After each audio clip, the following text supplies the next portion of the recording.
What's up, it's KO. It's kind of God, and right now you're checking out Skipani TV. Let's get it.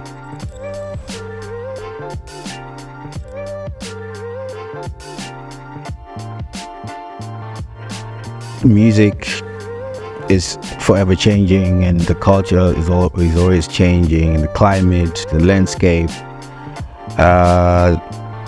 Fortunate enough to be in my 19th year in the game, so a lot has happened since my first year, my rookie year. So it's a constant exercise of evolving and moving with the times and adapting to new ways of doing things and culture and whatnot. So I think over the past couple of years, since Cashtime, for me it was more so just re-anchoring myself and rediscovering my purpose, because a lot that came with the entire movement back in the day.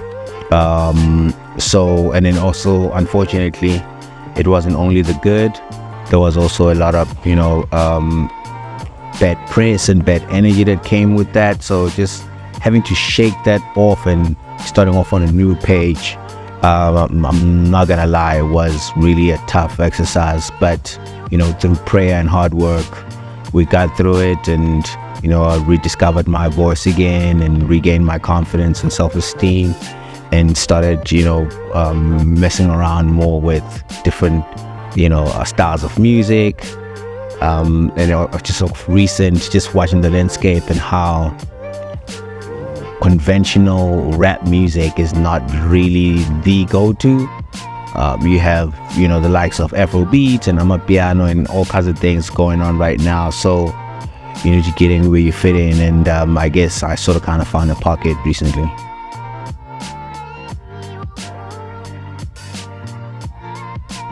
I wouldn't say I have a formula per se for relevancy, but I think for me the main thing is just being constantly teachable is the most important thing, for one to adapt or at least learn those adaptive skills, because in any line of work, whether it's in the corporate space or government space, if you are not someone who's willing to be influenced by what happens in other companies or other government systems or whatever it is, I don't think you have a shot at improving your own craft, so I think that has allowed me to just remain almost kind of just like focused on the path, and being a consumer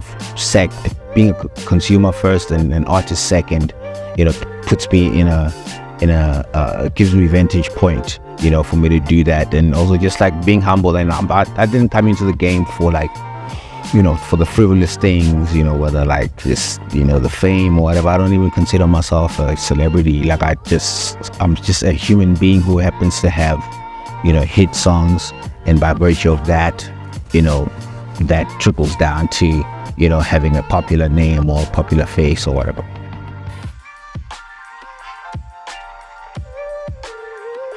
I think those type of guys who are I'd say triple threats are probably the ones that are going to carry us through.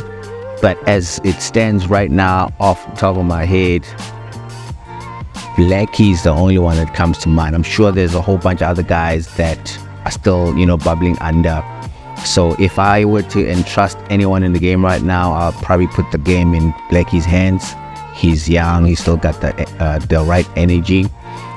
But I'd say for the most part, in terms of moving it forward, as I had said earlier, conventional rapping is not the end and be all. When the sound is changing, people need to figure out new ways of trying to maneuver around the space. So as long as people are willing to do that, they'll be alright.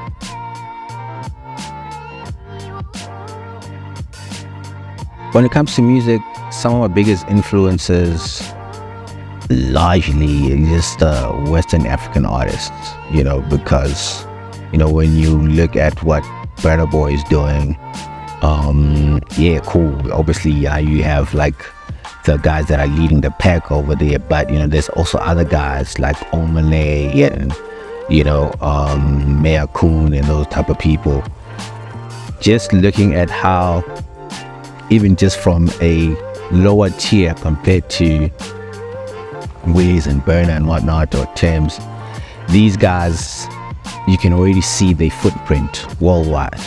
And even just the aesthetic of the music, they are moving with purpose, they are confident in what they do, and there's just a distinct direction of what they're trying to do. And it's almost like someone set all the Nigerian artists down and said, okay, cool, so now it's time for the international takeover, and you're gonna do this, you're gonna do that, you're gonna do that. And they all just went into the world, and they currently just like doing exactly that. They're taking over. I think those are just some of the things that I'm looking at right now, because even when we're growing up and listening to hip hop, it almost kind of felt like it was done the same way, right? Everyone knew the memo, and they went out there and did what they did. Even when at a time, the golden era of hip hop, like 2014, 2015, it almost kind of felt like someone gave us a mandate, like, yo, this is what you do. And then you saw the results of that. And then once we lost all that stuff, everything just started going haywire. But I'm seeing a lot of that in the amapiano guys. So I'm just watching different movements than actually watching this one individual these days, and it's a beautiful time. And I'm also watching what's going on in South America with the Bad Bunnies and the J Balvin and all those kind of guys. A lot to learn from that as well.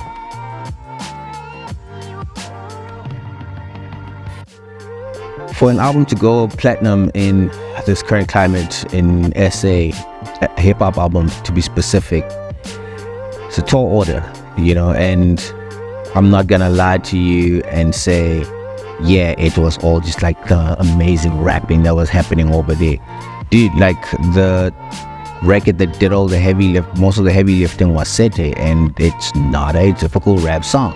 It was exactly what I've just been alluding to in terms of just being adaptive and things like that. So yes, that record just brought the eyes back on the album. And of course, when you go and you listen to the entire project, you'll find that there's just like different pockets in there, different experimental sounds and things like that. And I'm also just like back on my ish, if I can put it that way. You can hear it in the music, you can hear it in just the delivery when you listen to that entire project. And there was a purpose when that whole thing was put together. And then of course, one of the key players as well in making sure that the album became what it became was me reconnecting with Lunatic, for instance, who I made SR1 with.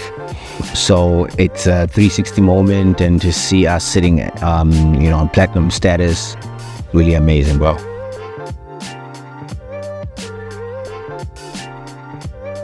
It wasn't done in there was no malice in doing it how we do it.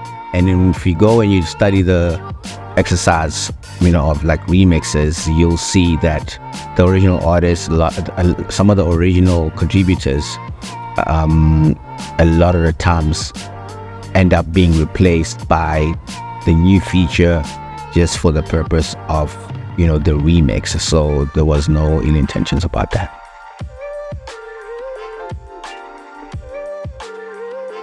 The process of picking the features on the Sete remix was for us to touch both East Africa and West Africa.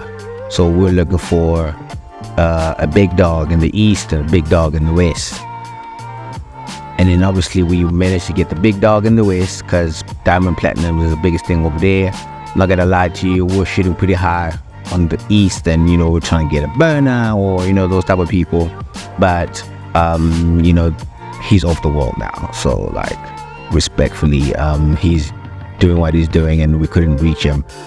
But one thing that had happened was Oxlade happened to be in the country around that time, and some connections happened, and then I saw he's hit me in the DMs, and then the next thing you know, he sent the verse through, and then it was an organic exercise, so it just worked out the way that it was supposed to, because Oxlade had a big record last year called Colosa, so he was a good fit. And then also, like,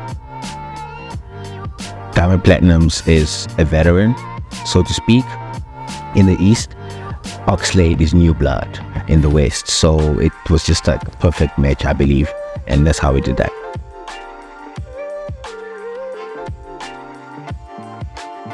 The collab with DOS on Rockabye, shout outs to my guy, by the way.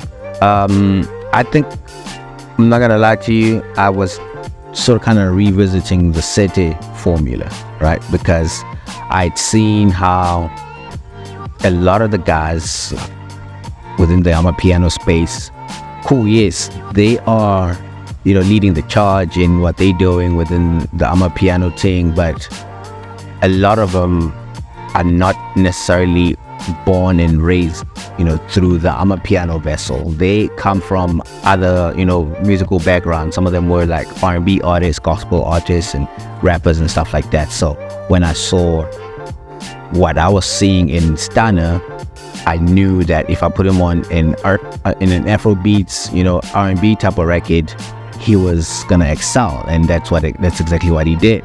So when I was working on Rockabye, I'm thinking, I think I can sort of kind of borrow that formula, but who do I bring in? And DOS was one of the people that came to mind.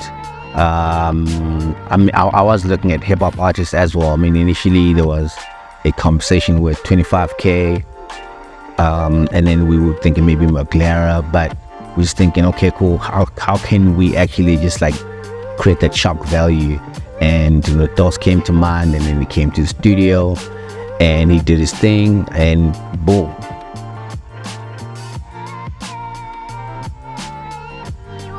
Lastly, in closing, I just want to send my regards and my gratitude to the people of SA for, the continuous support, being part of my journey. It wasn't perfect. I'm not perfect myself. So, but I think when I do the right thing, good things come my way. So I'm going to try and do as much as I possibly can for the culture, and continue contributing and opening doors, not only for myself, but opening doors for other people as well. That's why I have artists and things like that.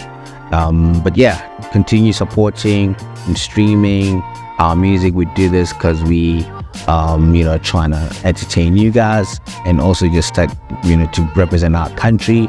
The world is watching. There's a lot of artists that come from this country that the world is into right now. Please continue just like elevating those guys and the ones that are gonna come after them. Bless up.